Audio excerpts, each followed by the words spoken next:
देखिए ग्राम सभा हुसैनाबाद में फ्री कोचिंग का अभियान चालू किया गया है। इसमें बच्चे पढ़ रहे हैं। गरीब बच्चों के लिए निःशुल्क शिक्षा प्रदान किया जाता है यहाँ पे। इस कोचिंग का नाम है डॉक्टर भीमराव अंबेडकर शिक्षण संस्थान, कारपुर ग्रामीण जनसेवा संस्थान द्वारा संचालित गरीब बच्चों के लिए कोचिंग व्यवस्था।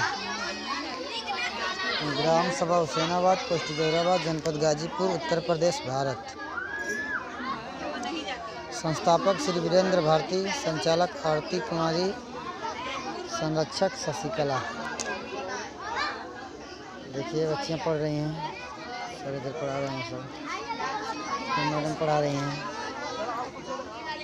देखिए उधर सर पढ़ा रहे हैं, सर लगे हैं पढ़ाने के लिए। बच्चे बहुत मतलब काफ़ी बढ़ चुके हैं, प्रतिदिन बच्चे बढ़ते जा रहे हैं। मैडम यहाँ पढ़ा रही हैं, देखिए इधर बच्चे पढ़ रहे हैं, इधर भी पढ़ रहे हैं, इधर मैडम देख रही हैं। इस व्यवस्था को देख कर हम इतना खुश है। बैठो, अपने में क्यों ऐसा करो, बैठो तुम लोग, बैठो, चलो बैठो बैठो बैठो बैठो। देखिए बच्चे यहाँ पढ़ो।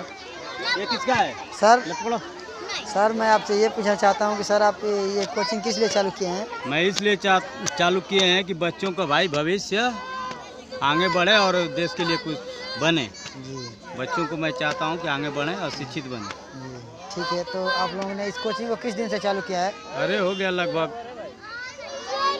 1 महीने तक। चलिए ठीक है सर, कोई बात नहीं, ठीक है। ठीक। देखिए यहाँ बोलो। देखिए यहाँ बच्चे पढ़ रहे हैं।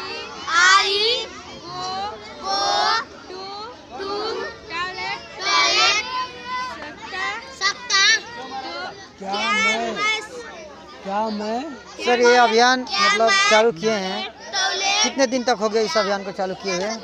8 दिन हो गए। आज को लेकर 8 दिन हो गए। 8 दिन हो गया। तो आज 8 दिन हो गया, तो बच्चों में कुछ परिवर्तन हुआ है सर?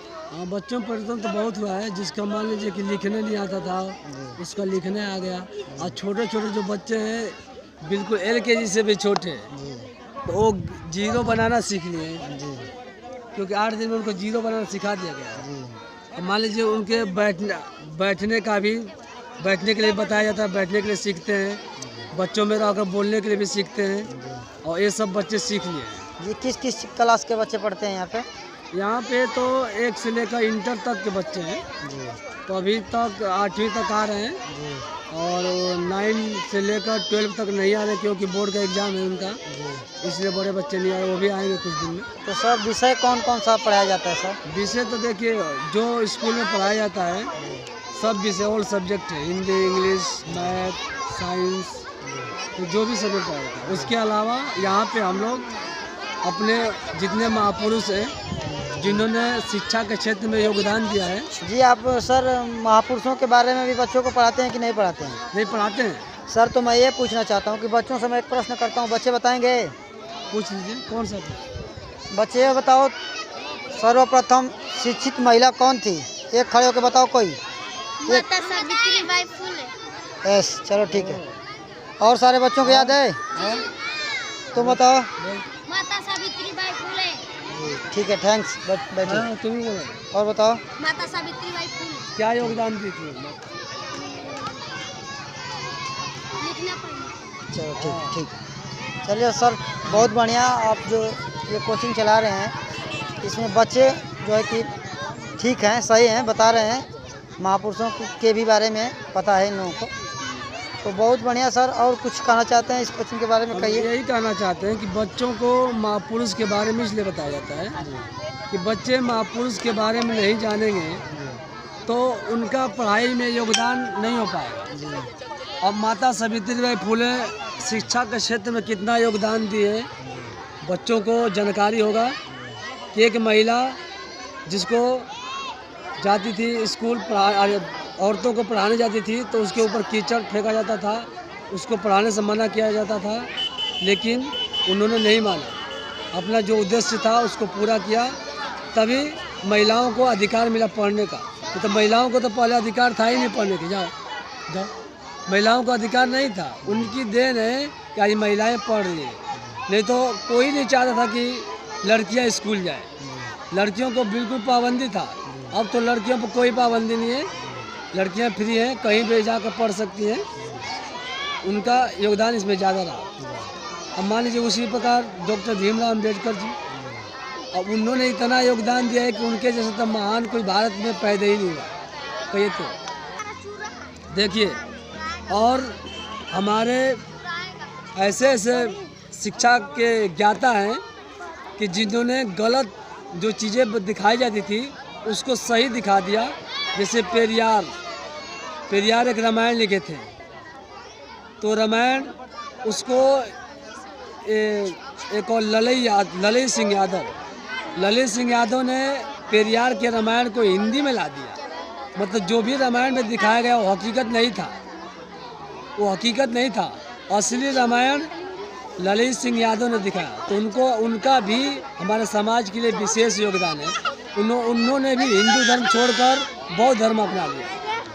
और क्या बोलते हैं, उनके अलावा मान लीजिए कि और सारे महापुरुष हैं, उनके बारे में बताया जाएगा। और मेन रूप से पेरियार साहब और ललित सिंह यादव, फिर से अंबेडकर जी, फिर से साहू जी महाराज, फिर से सावित्रीबाई फुले, उसके बाद साहू जी महाराज, मतलब जितने हमारे महापुरुष हैं। और इस देखिए एक नाम भूल गया मैं, रविदास जी, एक नाम भूल गए। इनके बारे में बताया जाए। क्यों बताया जाएगा? क्योंकि देखिए लोग केवल मूर्ति की पूजा करते हैं, उनके विचारों को नहीं जानते हैं। उनके विचारों को जब तक नहीं जाएंगे तब तक शिक्षा में योगदान नहीं दे पाएंगे, तब तक अच्छी प्रकार शिक्षित नहीं हो पाएंगे। क्योंकि जो ज्ञानी महापुरुष हैं उनके ज्ञान के बारे में हर एक स्टूडेंट को, हर एक शिक्षक को, चाहे स्टूडेंट को जानना जरूरी है। इसलिए इन सभी के बारे में पढ़ाया जाएगा। और इसके साथ साथ संस्कार भी दिया जाता है बच्चों को, और मॉरल एजुकेशन भी दिया जाता है। सर मैं आपसे ये पूछना चाहता हूँ कि सर जब आप बच्चे यहाँ आ जाते हैं तो प्रार्थना कौन सा कराते हैं? प्रार्थना बौद्ध जी का एक है। देखिए, प्रार्थना में बुद्ध जी का एक मंत्र है, विचार है, उसी को हम लोग प्रार्थना में कहवाते हैं। जैसे बुद्धम शरणं गच्छामि, संघम शरणं गच्छामि, धम्मम संघम गच्छामि।